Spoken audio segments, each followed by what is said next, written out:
Hello, welcome to the show. To start off with, I'm just going to say that this episode is not a cry for help. So please, I don't want a single email in my inbox saying, you look great, don't be hard on yourself. I'm not that desperate. This is not about me saying, please validate me and tell me I look good. This is not what I'm asking for. This is just me talking about the fact that I just did not anticipate how bad I would look 95% of the time in my life when I had a kid. Now, while I know I am not a hideous looking person, I have just never been one of those people who looks naturally good without some help. And I'm always fascinated by people who are just naturally beautiful in all scenarios. I'm talking they come off the treadmill at the gym, they're glistening, and they could really go out and eat at a restaurant after they've gotten off. That ain't me. I go beetroot red, sweat from every orifice head to toe. My hair is wiry and like curly and frizzy, and it just has a mind of its own, and that goes haywire. If I step off a treadmill, I can't really be seen in any kind of public place that requires you to look decent for probably 6 to 8 hours. Because the red has to calm down. That's why I can't go and do a run or do something really physically, strenuous in my lunch break at work, because I can't come back to the office until the day is done because I don't look good at all for a long time. It takes me a long time to get that red out of my cheeks. Same with people that get out of a pool or the beach and look good. People who look good at the beach and then can go to a cafe and they just look sun-kissed and delightful and their hair's all salty and whatever. How does that happen? How does that happen? I just do not look. I look like the lady of the lake crawling out. It's like, where did she come from? Or when people wake up, when you start dating somebody, that moment when you wake up and they don't love you yet, so, so you're still in that I've got to convince you mode, but you're aware that your morning hours are not your best. And you're like, this is going to count against me. If we're not at the I love you stage yet and they're not convinced that they're into me yet, then this is going to make them think about their choices, But then there are those people that just wake up and they turn over and you're like, how did that happen? I don't understand. So anyway, if you're one of those people, God bless you. Like that would be just so much simpler and easier. But I am not one of those people. However, the problem with that is that I'm not one of those people, but I'm also not somebody who wants to put any more time than 15 minutes into getting ready. So those two things do not coexist in a great way if your end goal is to look the best you can. I can look passable, I can look decent, I can look fine. But if I want to look really nice, that requires a time that I just cannot put into my calendar in a way that feels justifiable. I do a lot of work on television. When I go on TV, I spend an hour and a half to 2 hours in a hair and makeup chair. Now, there are some people that would find that a valuable way to spend time. I am not one of those people. Because it is part of work and it is a part of the day and the process, that's what we have to do and that's what we need to do. And when you've seen me shot on a television camera with no makeup on, you realize that 2 hours of work is very, very important. And the work that they do, those wonderful, wonderful hair and makeup ladies, is truly God's work because the alternative ain't good. And even if you turn up to a television studio looking your version of great, it will look real bad on on a television camera. There's something about that thing that's just like, you won't feel bad about yourself, then look down the barrel, sweetheart, and you will see what you really look like. So I understand that is required and that is the commitment if you want to look really, really good. But I just cannot be bothered in bringing that into my life. Now, in my normal existence, that's kind of fine because actually, while I talk a lot about not looking good and blah, blah, blah, I really like to blend in with a crowd. That is the spot that I like to be in when living my life. I do not like to walk into a room and for everybody to go, wow, not that anybody's ever done that to me.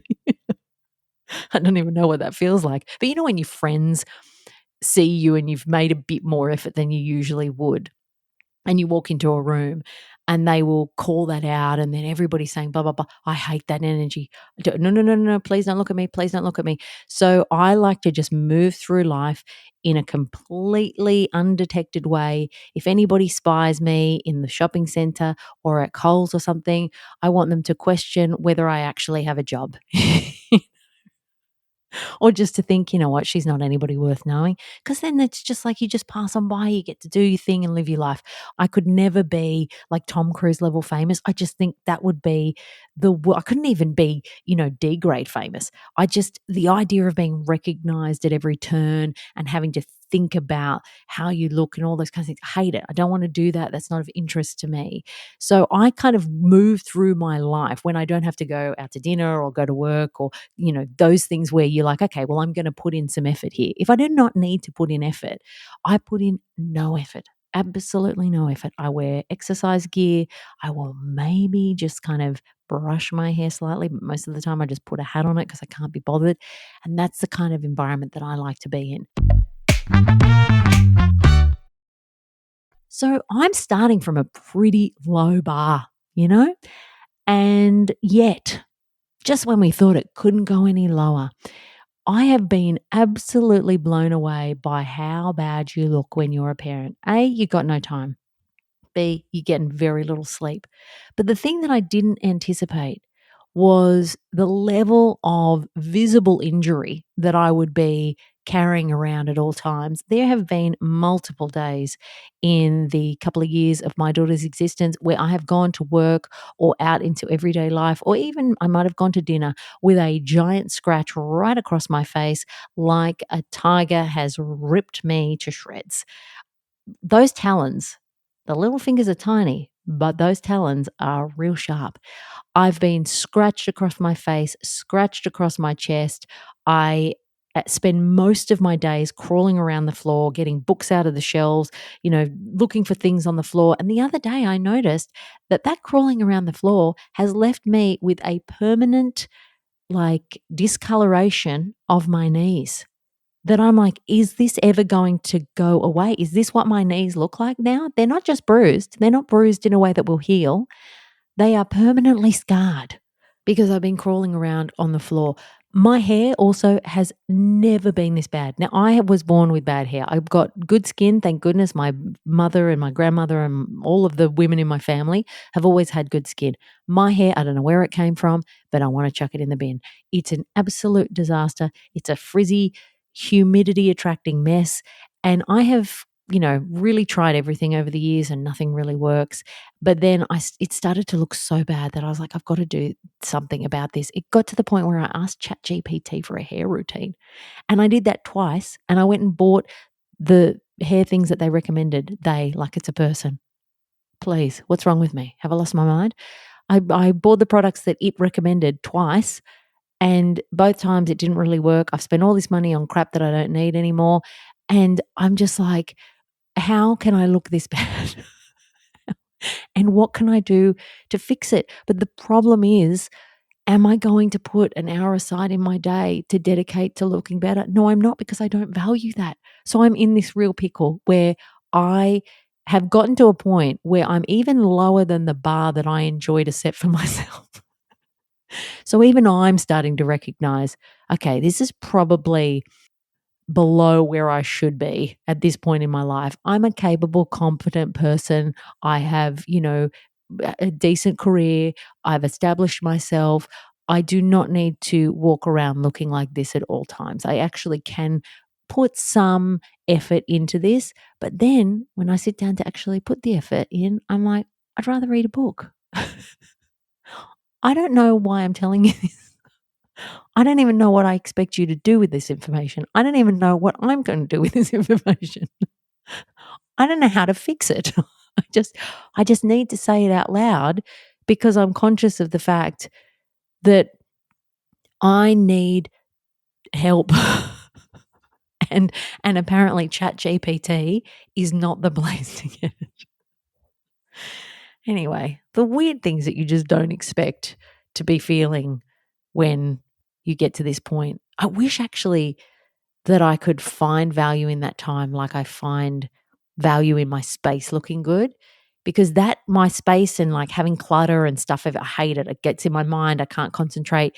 So my house does not look like the house of a toddler. It is clean and I've maintained that, and friends of mine have been like, good luck.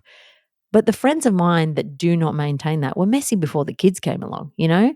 But the friends of mine that I know who have always loved to just have a clean home, yes, you've got toys around and stuff, but it's not an absolute disaster, because that is something that I value. So will I put an hour aside if I ever had an hour to clean? My God.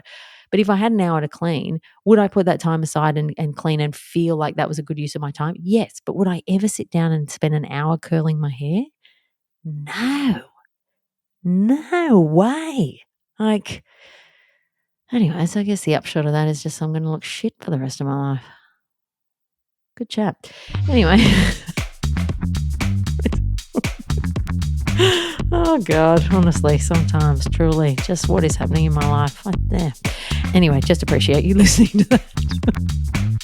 If you've got a question, please submit it via the link in my description of the episode. Naturally, this wasn't a question. You're still going to have to put up with some episodes where it wasn't a question and I'm just talking at you about things that are concerning. But hopefully, if this is a life that you are hoping to one day lead, you will then in the back of your mind go, you know what, maybe I will carve out an hour of my week to go and get a blow dry or something, you know, or like something like that. I don't know. Just be good to yourself, not like me, who goes and buys a whole bunch of junk that ChatGPT told her to buy.